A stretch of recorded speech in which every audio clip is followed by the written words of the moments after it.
आप प्रवेश कर रहे हैं CNBC आवाज और इबेक्स कैश के शानदार स्टूडियो में।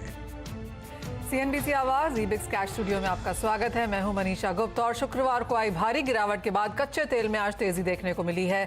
सोने और चांदी में भी हमने दाम यहां पर चढ़ते हुए देखे हैं और सॉवरेन गोल्ड बॉन्ड का 8वां ट्रांश आज से खुल गया है। ऐसे में आपकी क्या स्ट्रैटेजी होनी चाहिए, इस पर बात करेंगे। हमारे साथ हमारे मेहमान जुड़ रहे हैं निर्मल बैंक कमोडिटीज के Kunal Shah, com trends research के टीगनान शेखर और BN वैद्या और एसोसिएट्स के भार्गव वैद्या। आज शो की शुरुआत लेकिन करते हैं संसद के शीतकालीन की खबरों से, क्योंकि आज सरकार कृषि कानूनी वापस बिल की पेश यहाँ पर करेगी, लेकिन लोकसभा में विपक्ष के हंगामे के चलते कामकाज यहाँ 12 बजे तक के लिए स्थगित कर दिया गया है। इस पर और जानकारी के लिए और अब बातचीत करने के लिए हमारे साथ जुड़ रहे हैं farmers agriculture secretary Siraj Hussain. Siraj जी नमस्कार। पहला सेशन का पहला दिन यहाँ पर शुरू हुआ है, लेकिन यहाँ पर भी हमने काफी हद तक हंगामा होते हुए देखा है।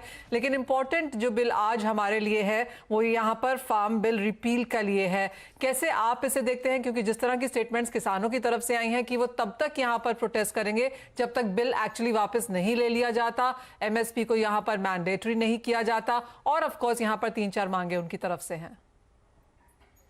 देखिए, ये तो बड़ी बदकिस्मती है कि पार्लियामेंट में सीरियस डिस्कशन अक्सर बेशतर नहीं हो पाता है और बॉयकॉट से पार्लियामेंट का सेशन शुरू होता है, जबकि पार्लियामेंट में एक मौका है सभी पॉलिटिकल पार्टीज के लिए कि वो अपने व्यू पॉइंट देश के सामने रखे।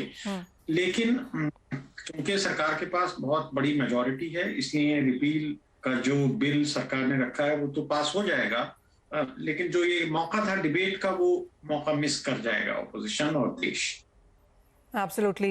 सिराज जी, जिस तरह से कितना बड़ा तो आप ये फैसला यहाँ पर मानते हैं, क्योंकि ऑफ कोर्स इसकी बात तो हम पहले ही प्रधानमंत्री से सुन चुके हैं। आज शायद जो होगा वो, जैसे आपने कहा, मेजॉरिटी है तो फॉर्मेलिटी के तौर पर यहाँ पर है, लेकिन अब इसके आगे नेक्स्ट स्टेप्स क्या हैं? जो किसानों की तरफ से यहाँ पर मांगे हैं, जो कमेटी यहाँ पर बनाने की बात की जा रही है, उस पर क्या राय है? मैं ये समझता हूँ कि सभी लोग इस इंतजार में हैं कि जो कमेटी गवर्नमेंट ने अनाउंस की है बनाने के लिए वो जल्दी से बन जाए और वो न्यूट्रल और वेल इन्फॉर्म्ड लोग उस कमेटी के मेंबर हों, और उस कमेटी की टर्म्स ऑफ रेफरेंस को KSP को लीगल बनाने का कोई कानून जल्दबाजी में नहीं बनना चाहिए और ना बन सकता है, क्योंकि उसके बहुत तरह के इम्प्लीकेशंस हैं, फाइनेंशियल इम्प्लीकेशंस हैं, इकोलॉजिकल इम्प्लीकेशंस हैं, वगैरह वगैरह।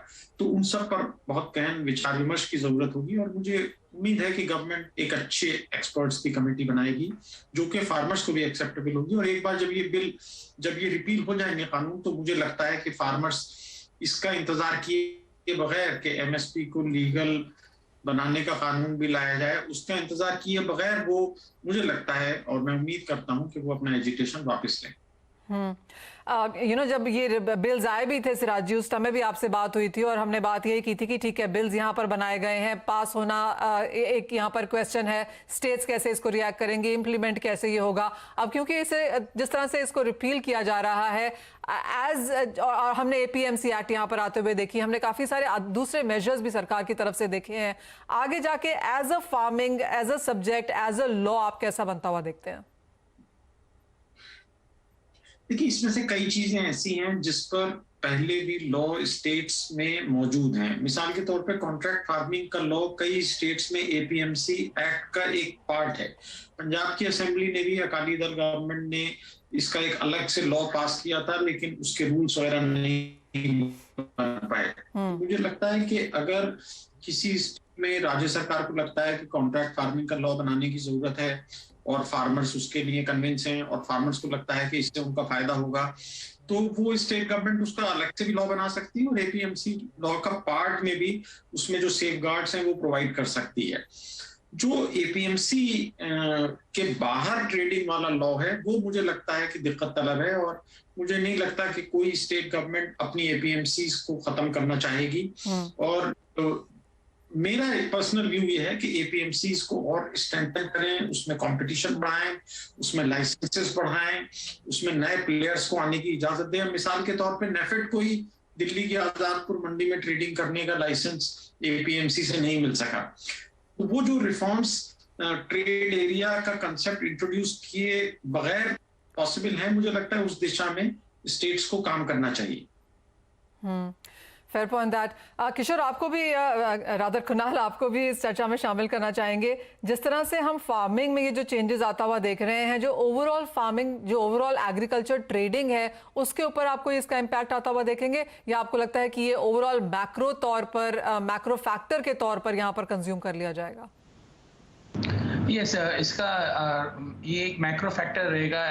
जब ये लॉ लगाए भी गए थे तभी भी हमने देखा था कोई इसका negative impact pricing point of view से या मार्केट पे इसका कोई नेगेटिव इम्पैक्ट नहीं आया। सो आई थिंक जो फिजिकल मार्केट में जो ट्रेडिंग होती है इसमें इसका थोड़ा इम्पैक्ट आता है, बाकी फ्यूचर्स ट्रेडिंग में इसका कोई इम्पैक्ट हमको नजर नहीं आया। ज्ञानशेखर, ऑफ कोर्स रबी के नंबर्स यहाँ पर आने शुरू हुए हैं, वो एक और फैक्टर है जहाँ पर बाजार की नजर रहेगी apart from the farm repeal laws. इन फैक्टर्स को आप कैसे देखते हैं जो सोइंग के इनिशियल नंबर्स हमने आते हुए देखे हैं? देखिए, the way prices have hit, most of the agri-commodity prices have hit almost new highs. आगे जाते हुए, there's going to be a wonderful crop and most of the output is going to be very strong. And with these high prices, it will encourage further higher sowing in the coming season. So I think it's cyclical. मेरे ख्याल से आगे जाते हुए in the coming year, prices could be a little dampened because of increasing supplies. Siraj जी, एक सवाल इस पर भी आपसे लेना चाहेंगे, क्योंकि जिस तरह के बुआई के इलाके आए हैं, रबी के नंबर्स हमने काफी स्ट्रॉन्ग आते हुए देखे हैं, ज्यादातर फसलें यहाँ पर बेहतरीन होने की उम्मीद है। सरकार की तरफ से प्रोक्योरमेंट ऑफ कोर्स यहाँ पर एक क्वेश्चन मार्क रहेगा, एमएसपी पर यहाँ पर पुश रहेगा, क्योंकि गेहूं चावल पर ज्यादा ध्यान यहाँ पर अगेंस्ट से शायद दिया जाएगा। आप कैसे देखते हैं रबी की फसल को और सरकार की नीतियों को?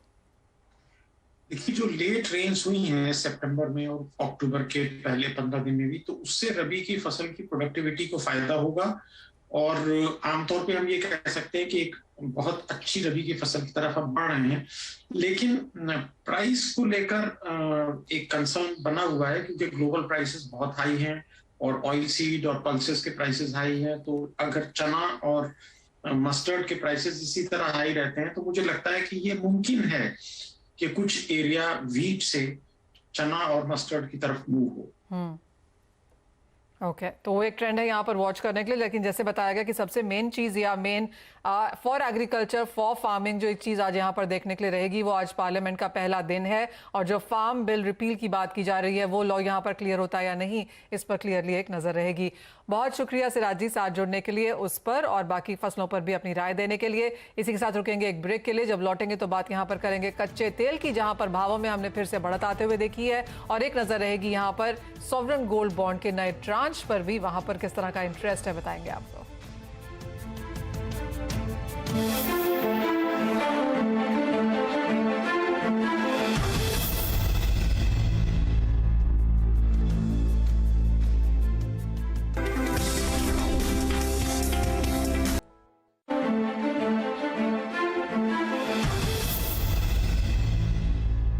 आप देख रहे हैं गोल्ड स्पॉट और साथ ही कमोडिटीज पर हमारा फोकस रहेगा। सोने चांदी पर तो चर्चा करेंगे ही, लेकिन सबसे पहले क्रूड पर बातचीत कर लेते हैं, जहां पर शुक्रवार को हमने एक भारी गिरावट आते हुए देखी थी। 12% कीमतें फिसली थी।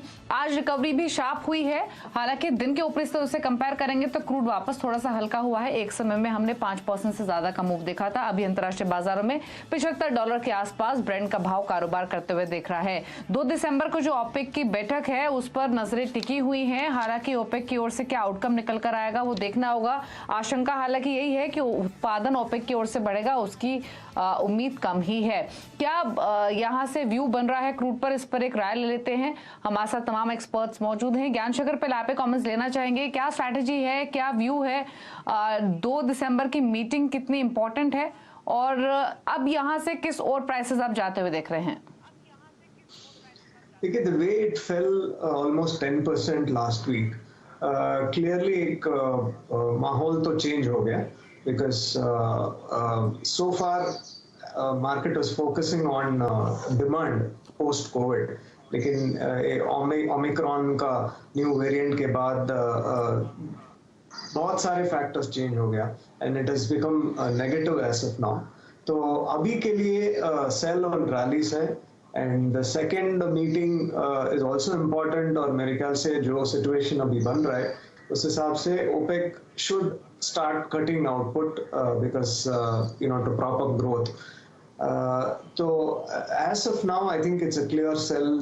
$63-62 तक भी जाने का chances है नीचे. So anything close to $73-74 is a sell. In MCX around 5,500 is a good level to sell crude. Kunal, आपको भी यही लगता है? क्योंकि 85 से 70 के स्तर पर नाइमेक्स अब यहाँ पर आया है, $15 का शेव ऑफ हमने ऑलरेडी होते हुए देखा है. ये साल खत्म होता हुआ कैसे देखते हैं आप? जी, फ्राइडे को जो हिसाब से एक के बाद एक कंट्री ने फ्लाइट्स बैन कर दी, साउथ अफ्रीका और बहुत सारी कंट्री से. सो आई थिंक इसके चलते हुए तकरीबन जो एस्टिमेट आया है वो 3.5 से 4 मिलियन बैरल ऑयल की डिमांड कम हो जाएगी, बिकॉज ये जो रिस्ट्रिक्शन आ गए नए वायरस स्ट्रेन को लेके. सो एज ऑन टुडे हम ऐसा कह सकते हैं एटलीस्ट कंजर्वेटिवली 2 मिलियन बैरल का डिमांड डिस्ट्रक्शन होगा 100%. सो ऑयल की मार्केट जो 1.25 से 1.5 मिलियन बैरल की डेफिसिट में चल रही थी वो अभी आधे मिलियन बैरल से सरप्लस में आ गई है. So it will be very interesting कि ओपेक प्रोडक्शन बढ़ाता है 4 लाख बैरल से ये मंथ में भी, या they will postpone it. So if they postpone it, it is sentimentally bullish for crude oil. So much depends on the OPEC, but till then oil is sell on rise. Already जो हमको लग रहा था $75 Brent, वो already targets आ गए. मेरी राय में $70 के नीचे नहीं जाना चाहिए ब्रेंट फिलहाल. और सेल ऑन राइज MCX में मैं 5600-5650 के बीच में सेल करने के लिए रिकमेंड करूंगा 5430 के टारगेट के लिए. तो फिलहाल सेल ऑन राइज की स्ट्रैटेजी क्रूड में होनी चाहिए. हालांकि ओपेक की मीटिंग का जो आउटकम रहेगा वो बहुत इंपॉर्टेंट रहेगा फर्दर प्राइस मूवमेंट के हिसाब से. लेकिन चलिए क्रूड से आगे बढ़ते हुए अब बात कर लेते हैं गोल्ड सिल्वर की. पहले तो सोवरेन गोल्ड बॉन्ड पर एक व्यू ले लेते हैं, जो उसका 8वां ट्रांच आज से ओपन हो रहा है और 3 दिसंबर तक निवेश का मौका है. यानी 5 दिन है इसमें इन्वेस्टमेंट करने के लिए. 2.5% का सालाना फिक्स्ड ब्याज इस पर मिलेगा. भार्गव वैद्य हमारे साथ बने हुए. भार्गव, पहले तो आप बताइए जिस तरह का माहौल फिलहाल बना हुआ है, फिर चाहे वो इक्विटीज हो या कमोडिटीज हो, उस बीच में इस सोवरेन गोल्ड बॉन्ड में इन्वेस्टमेंट ऑप्शन आप कैसे देखते हैं और क्या सजेशन होगा? मैं एक बहुत बड़ा सपोर्टर और सोवरेन गोल्ड बॉन्ड पे, तो मैं यही कहना चाहूंगा दैट जिससे भी गोल्ड में इन्वेस्टमेंट करना है उसे अगर इफ होल्डिंग पीरियड थोड़ा है, मीन्स आप वेट कर सकते हो 3-4 साल, तो सोवरेन गोल्ड बॉन्ड में ही करना चाहिए. 7 इयर्स आउटलुक हो तो there is no other option, but 3 साल भी 2 साल के ऊपर हो तो सोवरेन गोल्ड बॉन्ड में ही करना चाहिए. और ये लेवल पे भी गोल्ड मुझे एक रीजनेबली गुड बाय रखती है. अगर आपके पोर्टफोलियो में 15 से 20% गोल्ड का शेयर नहीं है तो सोवरेन गोल्ड बॉन्ड लेना चाहिए.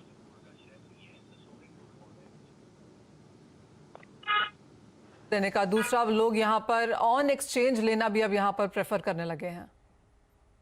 I just missed your question. Can you repeat it? Hello? जी भार्गव भाई, मैं आपसे ये पूछ रही थी कि 2 तरीके हैं यहाँ पर सोवरेन गोल्ड बॉन्ड में इन्वेस्ट करने के. एक तो ट्रांच जब आए तब आप खरीदें, और लोग अब काफी हद तक ऑन दी एक्सचेंज भी इसे खरीद करने लगे हैं. देखिए, अगर आप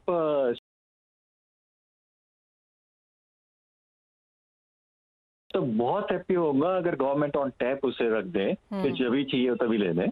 मगर जो है कि भाई 0 capital gain at the maturity मिलेगा, वो अगर आप इनिशियल सब्सक्राइबर है तो उनको ही है.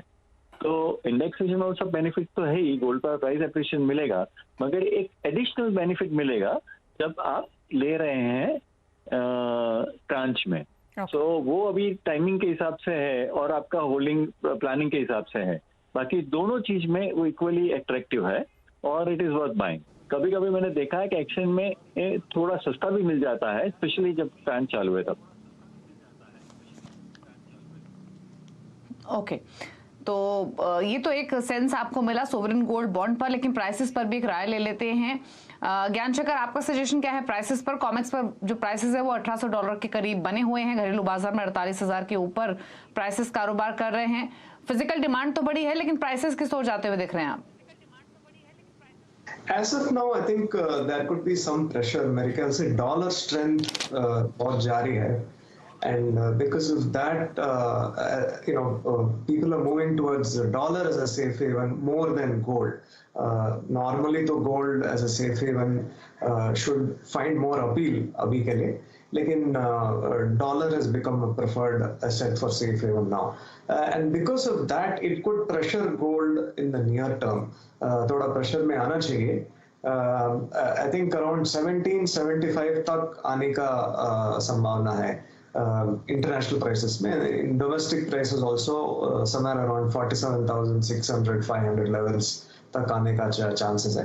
But the best part is the dollar rupee will depreciate. I think the dollar will depreciate against the rupee, और इसलिए अब डोमेस्टिक प्राइसेस का फॉल में थोड़ा कुशन होगा।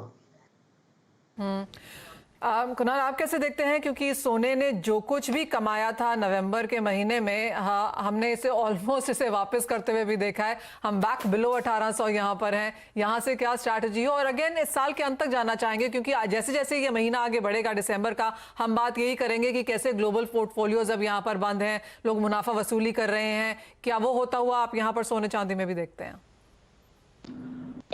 See, in today's market there is a lot of irrational exuberance. ये बहुत ही strange, आज uncertainty में गोल्ड तो सबसे पहले बढ़ना चाहिए। So डॉलर, अगर आप देखेंगे डॉलर इंडेक्स जब 93 से 96 हुआ, वो सेम टाइम पे गोल्ड के प्राइसेस भी बढ़े। So I don't think so all this equation matters. There is significant uncertainty. अभी ये नई uncertainty वायरस के फॉर्म में आ गई है। मेरी राय में gold is not a sell, gold is a buy.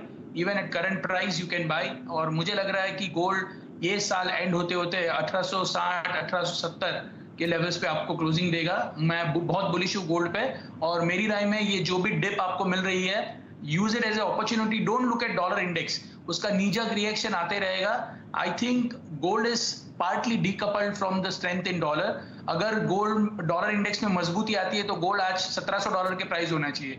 Even today gold is holding at $1800। So there is so much uncertainty, gold is a must buy. तो गोल्ड में खरीदारी का ही रुख होना चाहिए। इन स्तरों से भी आप इन्वेस्टमेंट करके चल सकते हैं, और तेजी यहां से कुणाल आगे देख रहे हैं। चलिए, शो को समेटने का वक्त है। शुक्रिया कुणाल, ज्ञानशेखर और भार्गव जी, आप तीनों का आने के लिए शो में और सभी कमोडिटीज पर अपने व्यूज और स्ट्रैटेजीज शेयर करने के लिए। तो इसी के साथ इस शो में तो इतना ही। ब्रेक के उस पार आप देख सकते हैं वायदा बाजार का पूरा एक्शन फ्यूचर एक्सप्रेस में सुमित मेहरोत्रा के साथ। नमस्कार।